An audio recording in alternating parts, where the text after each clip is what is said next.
I'm Algimantas. I live in a small East European country, Lithuania.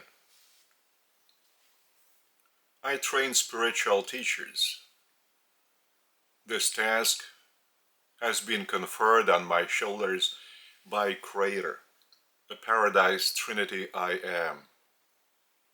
I represent Creator as His ambassador to this planet, an apostle of Jesus, and His partner, Nebuchadnezzar.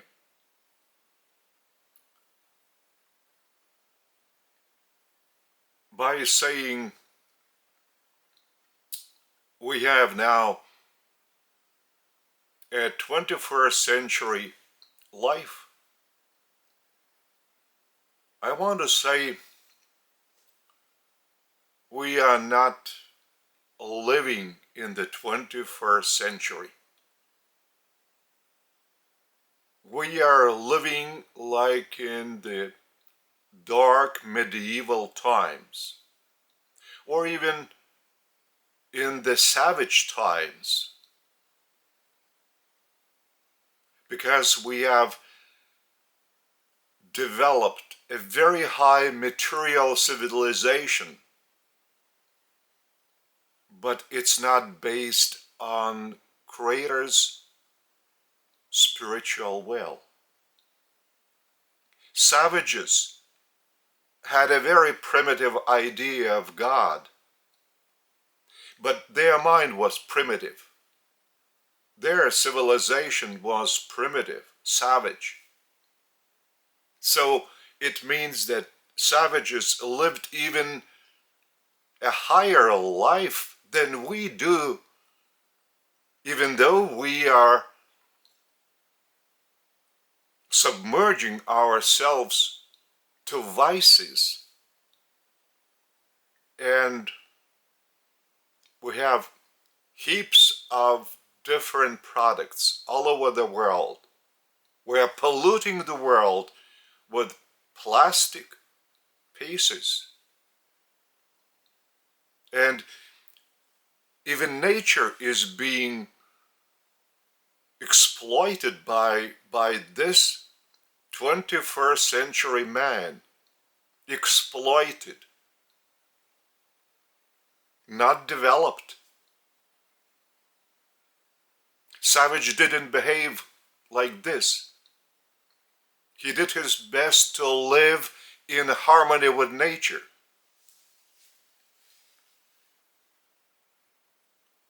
Jesus was in our world 21 centuries ago. When he was among us and one of us, he was doing his best to show the way every man should live on this world, and not only on this world, on all the worlds of his local universe.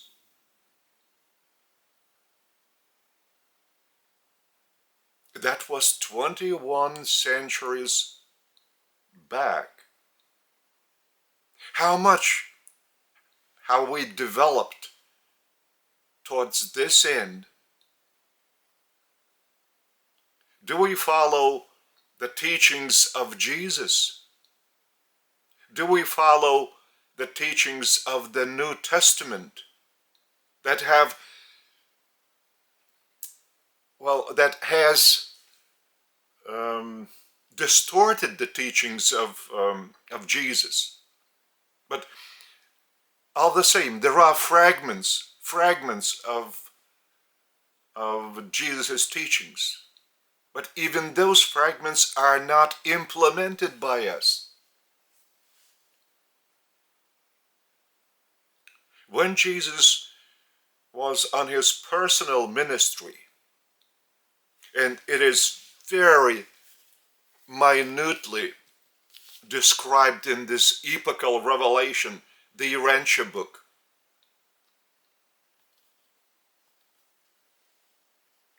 So when Jesus was on his personal ministry, traveling around the Mediterranean Sea lands, He was studying people's character. He was trying to know people by his association with them. He was doing his best to prepare himself for a public ministry.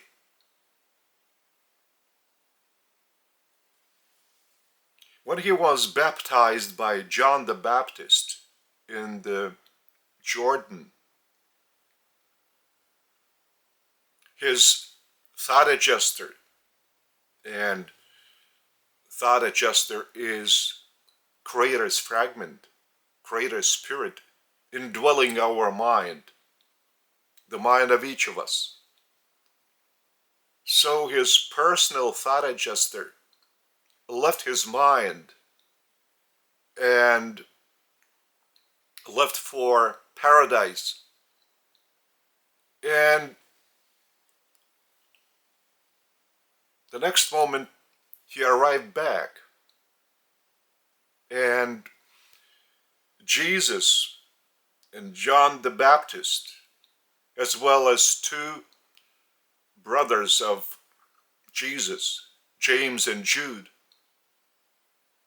heard the words of this thought adjuster, who was already a personalized thought adjuster.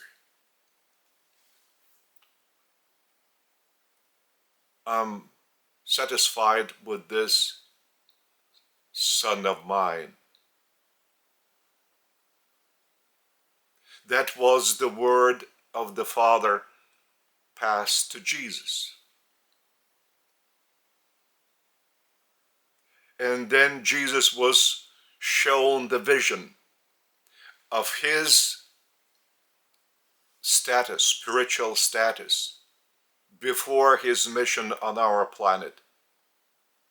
And after he returns to the Father, having completed his mission on our planet. He was the only one to see this vision. And after this episode, Jesus was already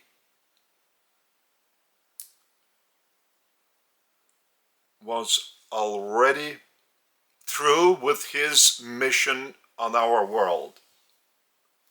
His mission required to accumulate experience of the mortal and by this to earn the power, sovereignty for his own local universe. So right after the baptism of Jesus in the Jordan, his mission was successfully completed as regards his earning of his sovereignty for his own local universe. And whether or not he would stay still longer on the planet depended on his personal will.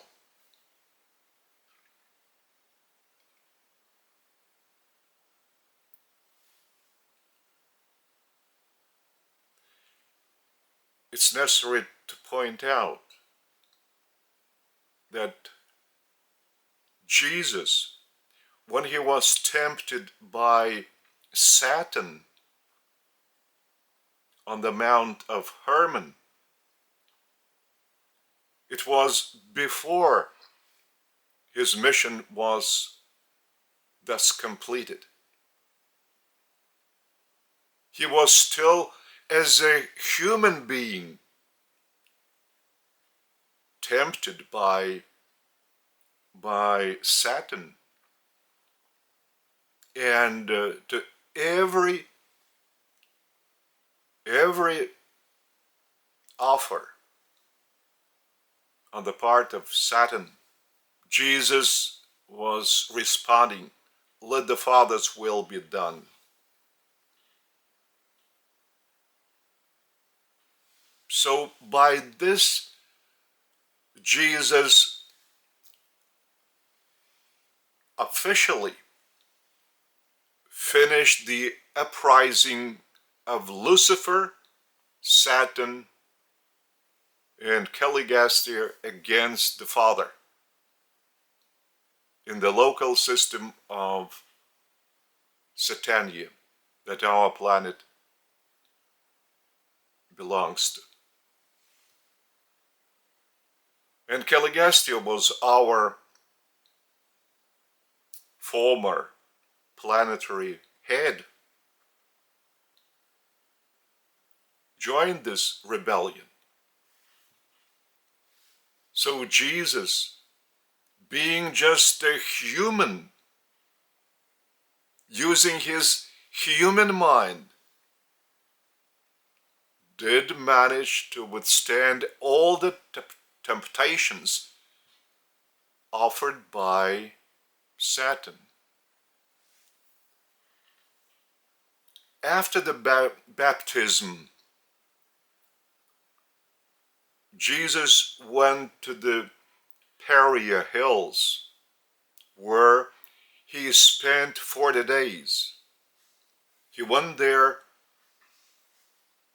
just to think by himself, what should he do next? And he wanted to commune with the Father.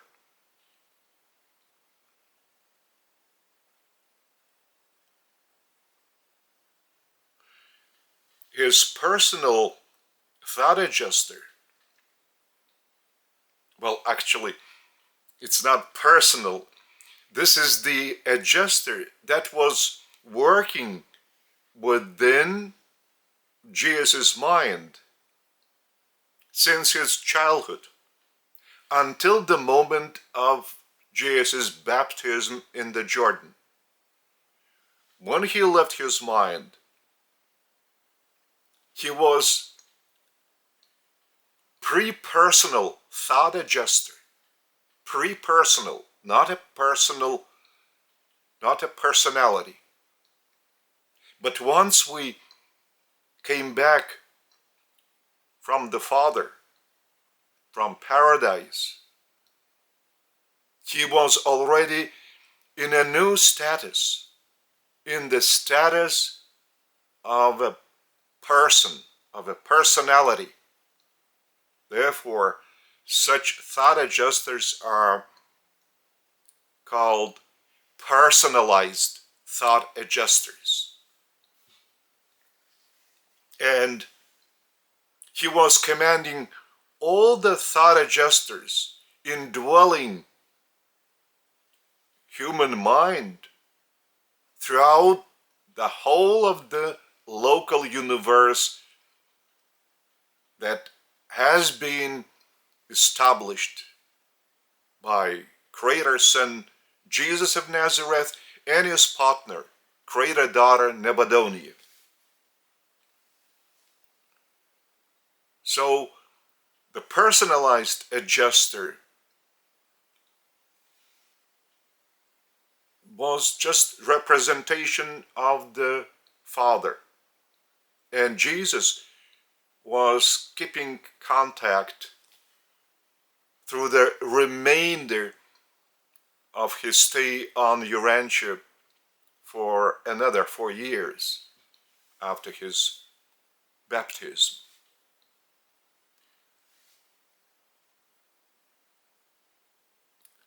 But the sovereign power, though in potential, was already in the hands of Jesus.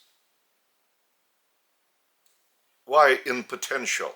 Just because he was not yet in his new status as Master Creator Son. He was still on the planet, in the flesh,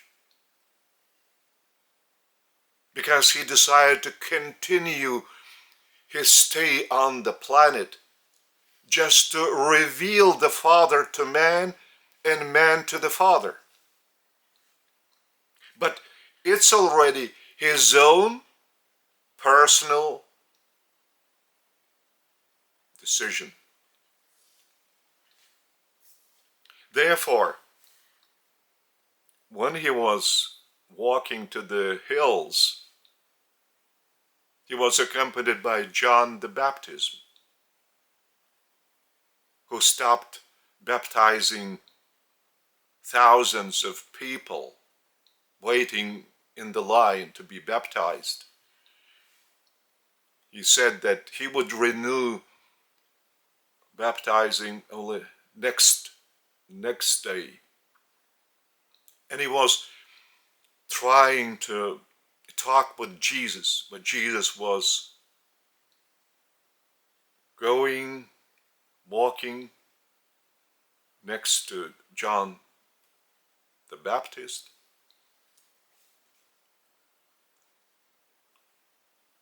And keeping silence, did not respond to anything. So John the Baptist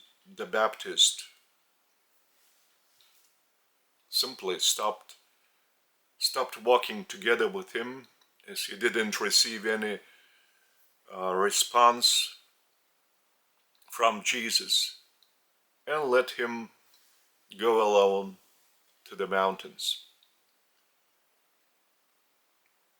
where, as I've told you, he spent 40 days alone. On the mountains, he arrived at 6 decisions.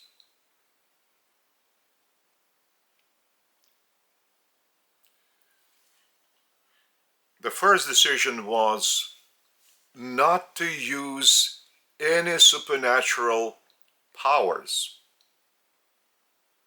because being the sovereign of the local universe of his own creation, he was given all these hosts, legions of hosts of different intelligences created by him and his partner, creator daughter Nebuchadnezzar.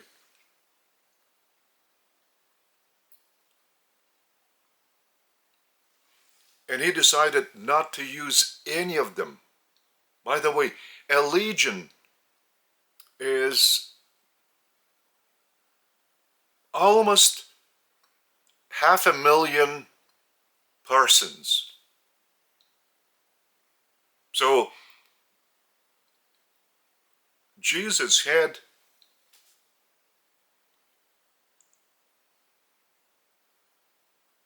at his command 12 legions of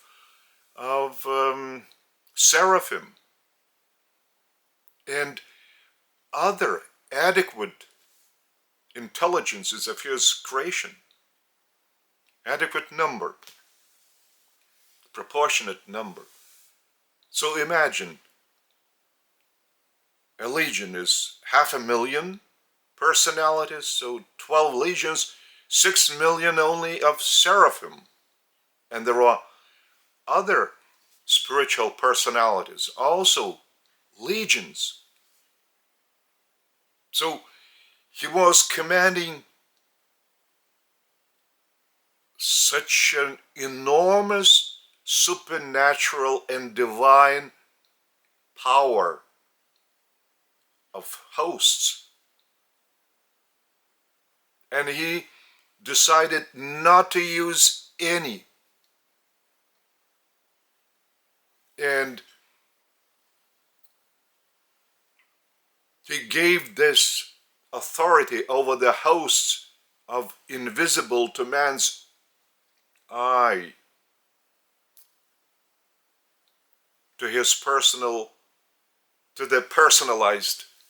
to his thought adjuster, who has been personalized as a person, as a personality, who might command these hosts.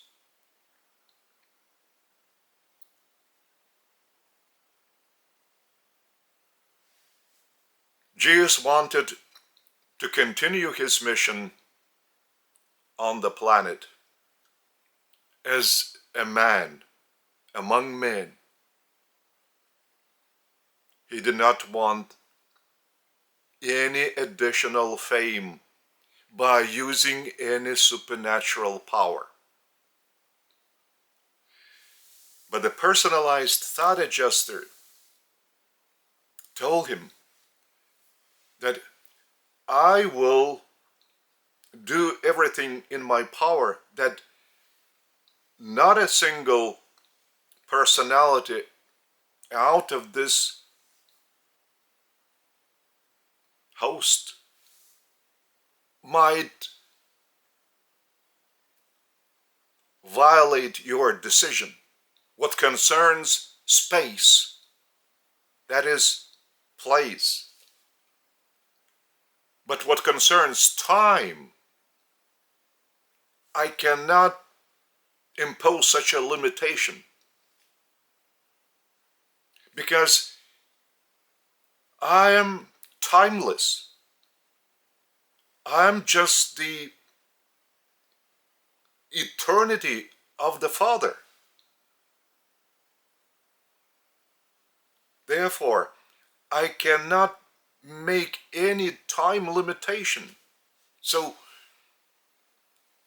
the natural laws established by Creator Son within this local universe and by his partner, Creator Daughter, might not be broken by the supernatural powers invisible to our human eyes, so that the natural evolutionary course provided by Creator would not be broken. Though it is possible to do it by using supernatural powers. But Jesus decided not to violate any natural law that has been established by him in his local universe. But if time phenomenon eliminated, so these very same natural laws would be natural, not violated, not broken. Only the time eliminated. So, how to understand all this? As the personalized thought adjuster is from eternity, from the Father, so his way of thinking is also eternal, without any time limitation. Jesus, as he is also originated by Creator, who is the source and center of eternity, also eternal. His divine mind is also from eternity. But on this world, he was also given the human mind. The human mind was developed gradually and naturally, not eliminating time. He was growing and learning what is around him in a natural way, like every other baby grows and learns, studies the environment. And with every year passing, his mind was maturing in a natural and step-by-step way. So, of course, this human mind was also having a certain glimpses of deeper thoughts, and these deeper thoughts were coming from his thought adjuster that was trying to wake up his divine mind. In our case, is the same. Our thought adjuster is trying to wake up our divine personality, spiritual personality mind that is bestowed by Creator upon each of us. But since we are not trained to use our divine, unpolluted mind, we pollute our subconsciousness. Well, in this case, of course, we ourselves also pollute when we are grown up as matured persons. But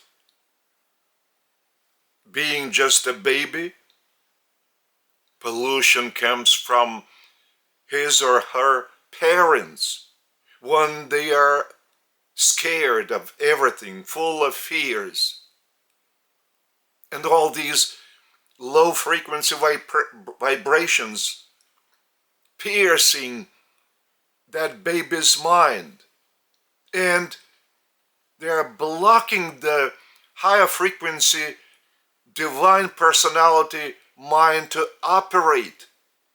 And in this case, the lower of the animal origin human mind, material mind, takes in these low frequency vibrations as pollutants. So Jesus naturally, little by little, was reaching by taking his personal efforts, even in the childhood,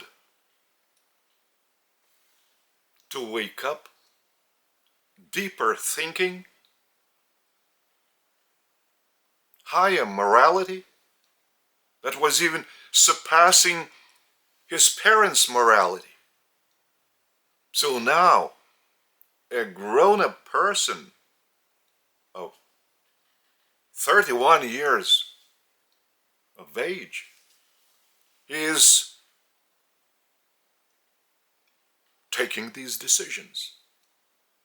The first one, not to use any supernatural power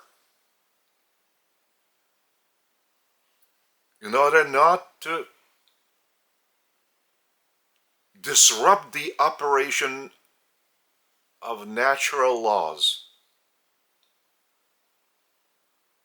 What concerns space, that is place.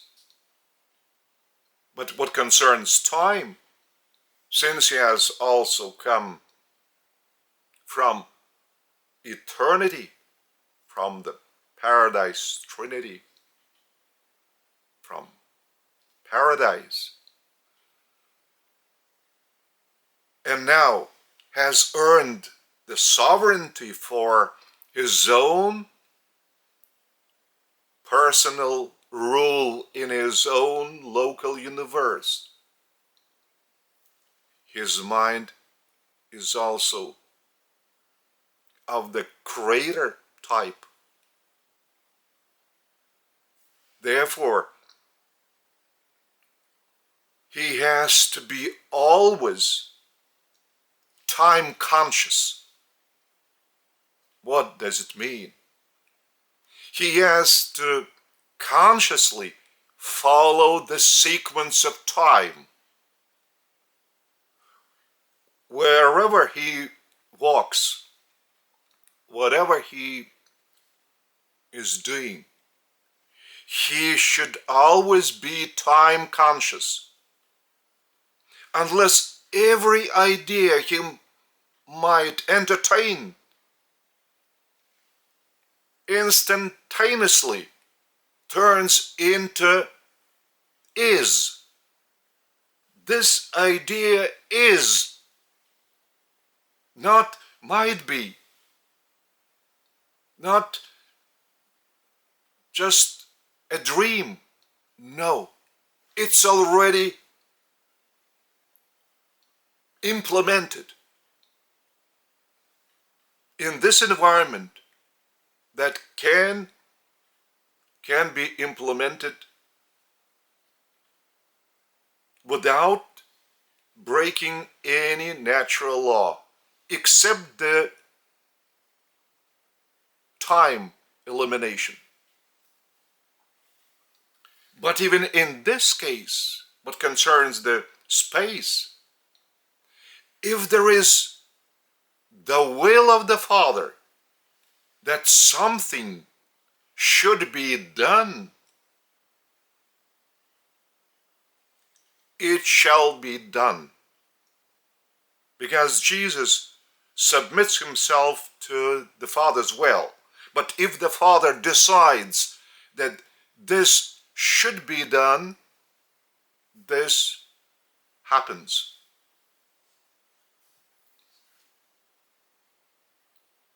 The second decision Jesus made was as regards his personal needs.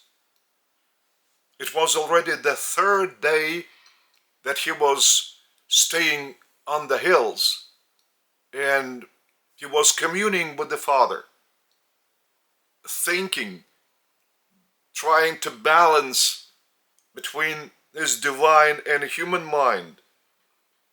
And he didn't even care for any material food, because he was so deeply involved in this thinking and communing with the Father, with his thought adjuster.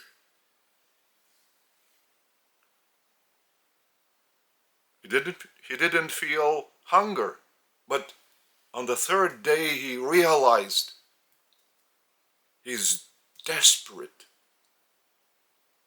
for food. And again, you start thinking, should I use any power of my sovereignty to have any food I desire? It'll be right before him. What he wished, everything would appear.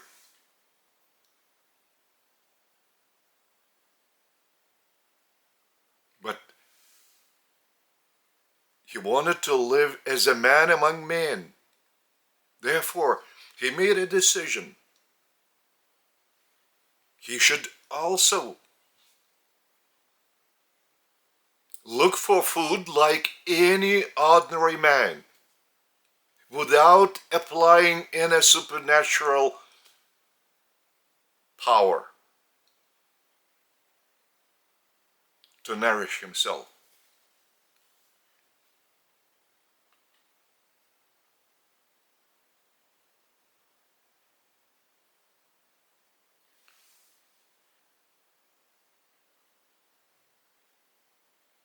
The Jewish nation expected Messiah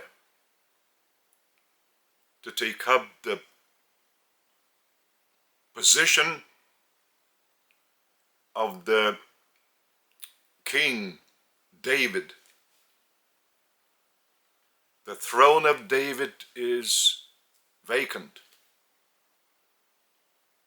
The Jews were expecting a Messiah who would be strong, a warrior,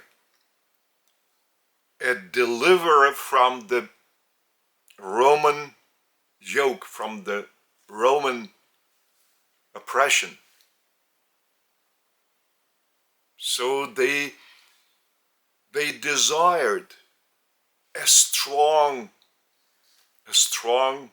person, but strong in might, physical, political, military.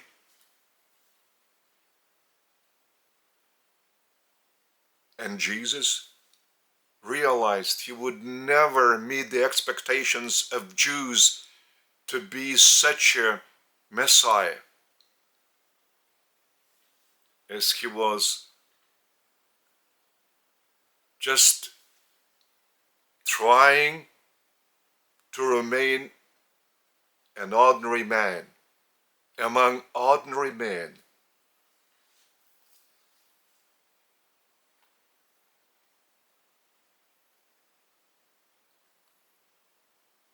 The third decision he made was concerning his own personal safety. Should he use any supernatural powers to save his life? He decided not to use any supernatural power. While he was thinking, he was sitting on a ledge of rock, which was overhanging the abyss. And he was thinking that he might cast off this ledge himself down into the abyss, and nothing would happen to him. But in this case, he has to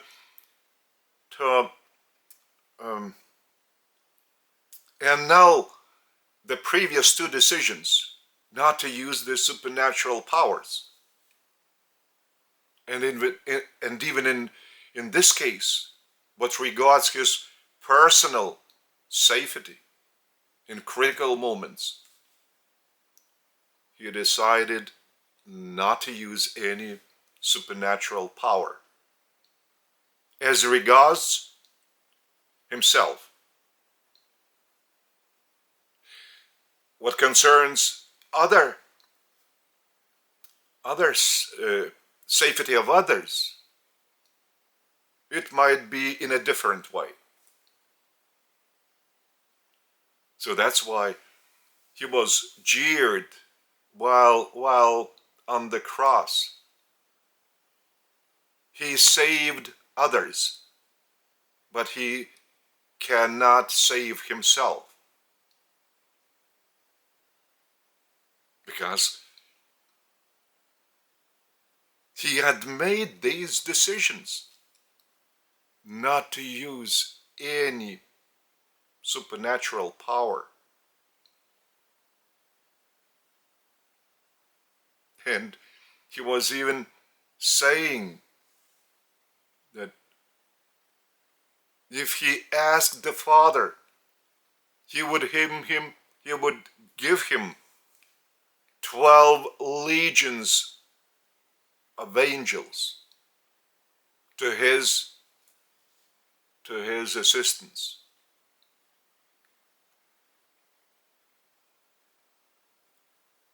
But he never asked for this assistance, that the Father would bring in these legions for his rescue. Even they were all the time at his disposal. He might not even utter a word, just a thought expressed. He wants this legion start operating. Wants this legion to start operating. And right away the legion would start operating.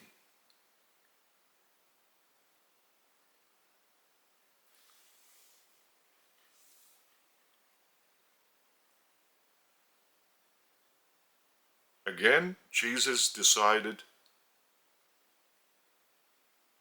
that the most important thing is to do the Father's will.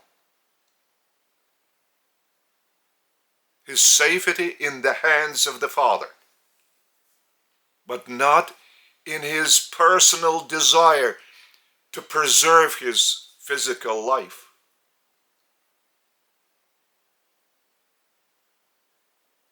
And before he was arrested, his human mind was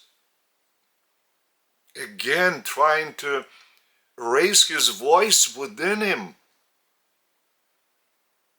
There was some sort of an anxiety. He was expecting on the night of his arrest. He was expecting his arrest. But he addressed the Father. Do you really want that it should happen this way? And he received the response, let all the developments proceed in a natural way. And this response was enough. His divine mind took the upper hand of his human mind, over his human mind. And peace again reigned within his mind.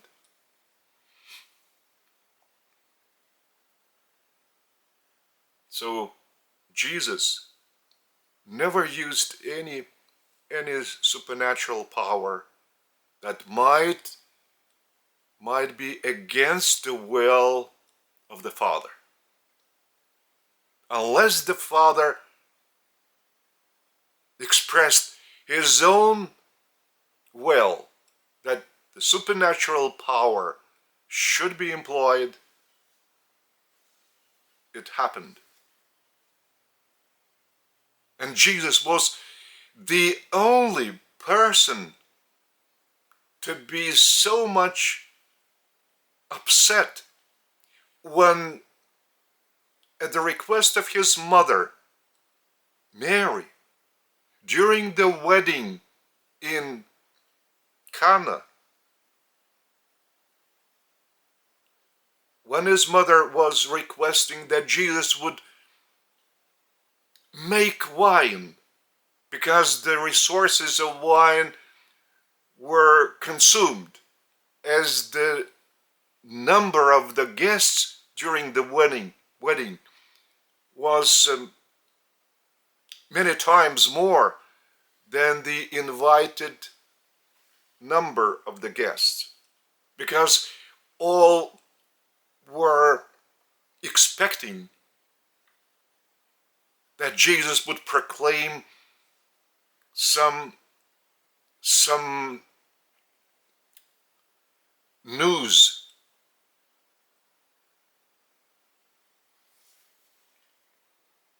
So when, at the end of the wedding, the 6 vessels of water were transformed into the top quality wine, he was upset. He was thinking maybe he violated the Father's will. But everything appeared not to be the violation. The natural laws were not broken, but the time was eliminated. All the grapes have been grown, the harvest has been harvested, the yield has been harvested and pressed out, and then brewed, fermented, and poured into the vessels, eliminating this time sequence. So everything has turned into an instantaneous change of water into wine in these 6 stone vessels, or vessels of stone.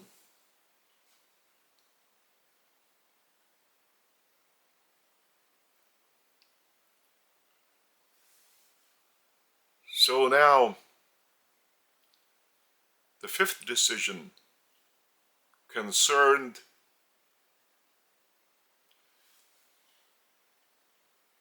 how should he proclaim the kingdom of heaven?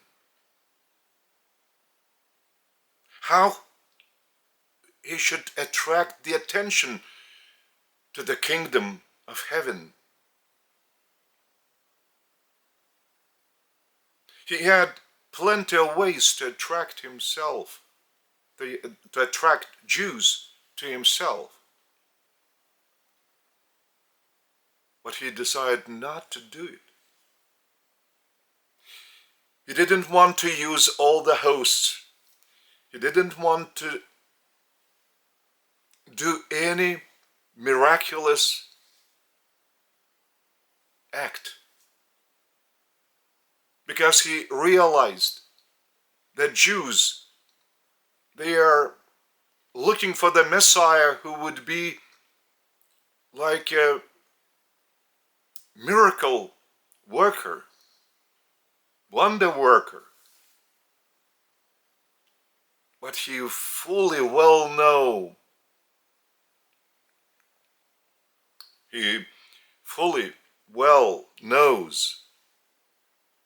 that this only an outer attraction. It's not in the heart. So this is the human desire to see miracles, but all this takes even the kingdom of heaven back to the times of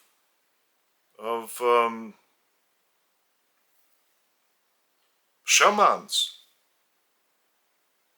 different wonder workers. It's not founded on the real, sincere, and true foundation that is spiritual and that is in the heart. Not because of the signs that might be seen with one's material eyesight. And he was just thinking that he might also attract people's attention to himself. Jews now soon will be celebrating the Passover holiday. There would be Jews in Jerusalem assembled from different, even the farthest corners of the Roman Empire. And he might, just from the pinnacle of one church, pass right in the air to another building. He can do it, but would it be according to the Father's will? And even in this case, he decided that he would do the Father's will without showing any signs. And there was even in the scripture such a verse that he was taught as a child. Just, if you obey to me, you are my son. I will give you the pagans under your command, and I will smite them to give them to you. So he didn't want to follow this sort of a scripture verse. He does not want this sort of Father or God. He wanted the God of love. And he is not the Messiah warrior, but he is the Prince of Peace. Peace. And any conflict, any physical power in a conflict,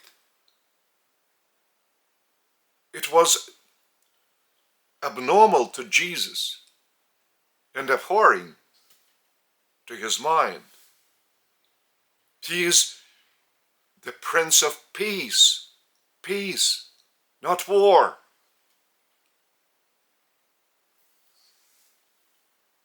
So he did want and desire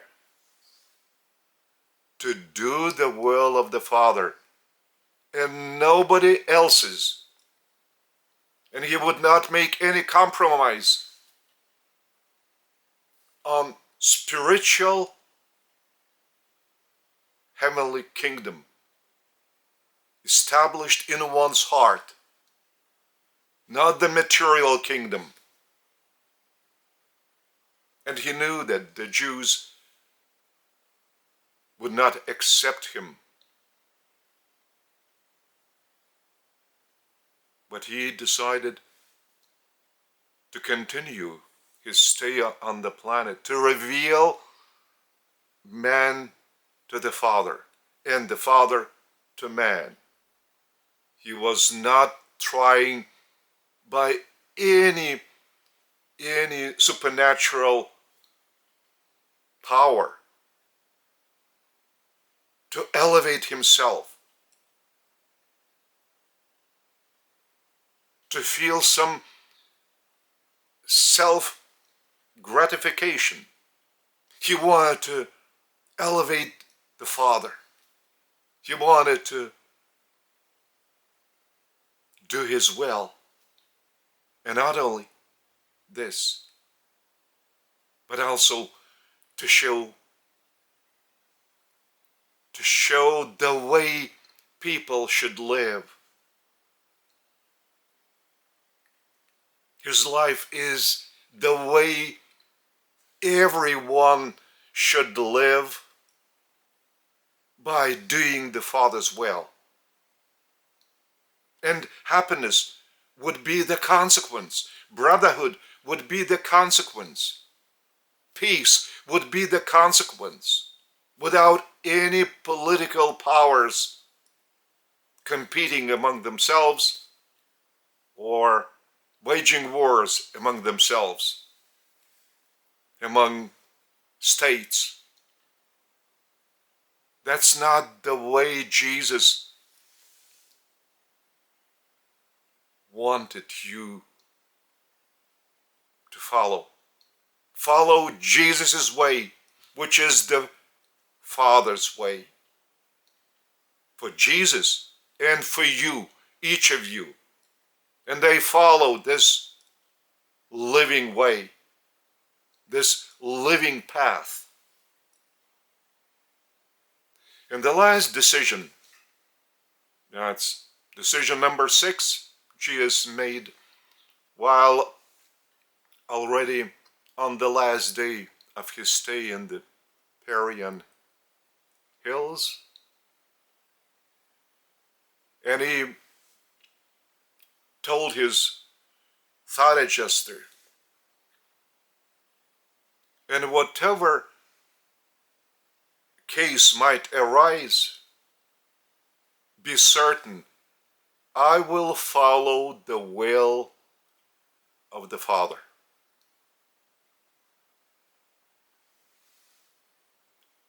When he was going up the hills, his mind had some doubts, but he was descending the hill and walking back to the to John the Baptist and his disciples. He was radiating spiritually. He was certain what he was doing and what he is to do while still on Urantia, on the planet of his bestowal, 21 centuries ago.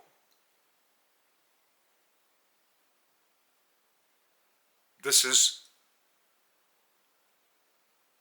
is also important for us.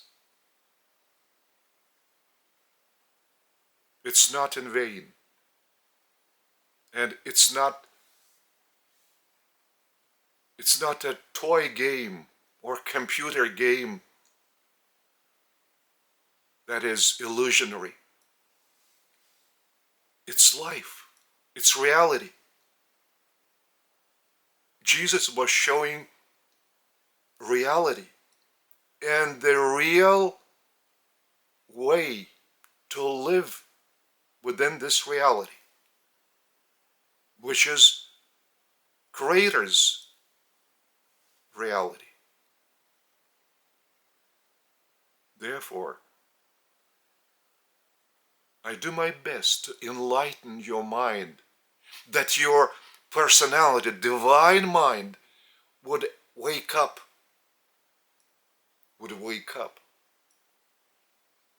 and would take the upper hand over your animal origin human mind. Only if you pay attention to my words, which are the living word of Creator, of Jesus, of Nebuchadnezzar, you will arrive at happiness. You will have a full